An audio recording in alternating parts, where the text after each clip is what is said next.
Welcome to our steamy version of Nirvana Acupuncture's YouTube channel. Today we're going to talk about teas, and we're going to use different teas for different ailments with local ingredients that you probably even have at your own house. If you're here in Texas, you can grow lemongrass very easily.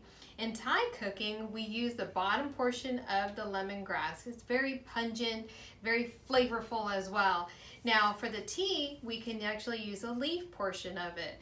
And so lemongrass has a lot of different properties to it, such as it helps to boost up the immune system, it helps to promote sleep, and is also packed with a bunch of great antioxidants as well.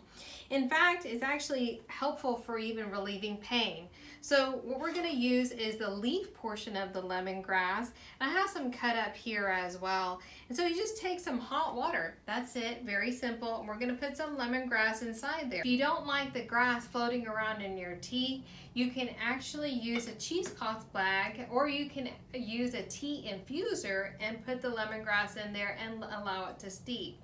I always like to put a little bit of honey inside my lemongrass tea. However, remember, honey actually promotes energy. So if you're drinking this in the night, you don't want to put too much honey inside there, because then it's counterintuitive to help out with sleep. Our next herb that we're going to talk about is star anise. Star anise is really pretty, actually. It looks like just like a star. Star anise has been used for centuries to help out with fighting cold and flu. And it also helps out with things as far as respiratory infections.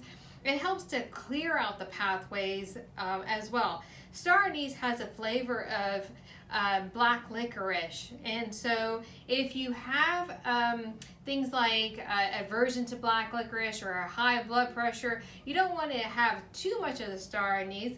But inside of like teas, all you need to do is just add 2 to 3 of the stars and allow it to steep for about 5 minutes, and then you can enjoy the tea. The star anise tea, as far as like you drinking it to help out with colds and flus, drink about 5 to 6 cups of the tea in a day. By the next day, you should actually start to feel much better than what you were the previous day. The next herb we're going to talk about is ginger.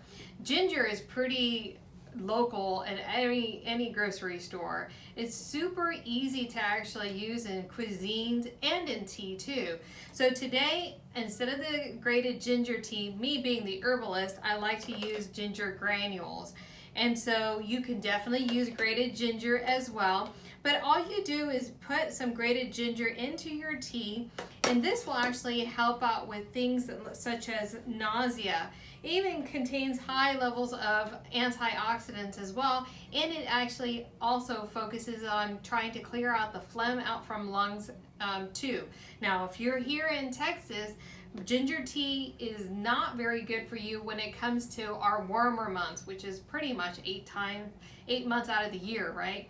So it will build up a lot more heat and accumulate that inside your body as well, driving blood pressure up. So in those kind of times where you're trying to promote circulation, you're trying to promote, trying to clear out the lungs, use a star anise instead. The last herb that we're going to talk about is chen pea. Chen pea in Chinese is tangerine peel. Pretty easy to find at your grocery store and probably at your house as well. What I like about chen pea is that it's pretty easy to make this tea really flavorful, not just for you, but also for your tweens and those girls that have started their period. When they have PMS, you just basically take the tangerine peel and put it inside and hot water and allow it to steep. You can even add some honey to that as well to sweeten up the flavor. A lot of times what I'll do is I'll make a big pot, put a bunch of tangerine peels inside there, keep the hot water steeping inside there, and just as we're passing by the teapot, have a little bit of tea. My daughter feels like it's a great tea that's so flavorful, but she has no idea it's actually helping out with promotion of hormonal therapy and actually decreasing the PMS symptoms that she may have. Plus, it's an anti-inflammatory, and it actually help out with skin and redness on the skin as well. So things like acne, helping out with cramping, helping out with breast tenderness.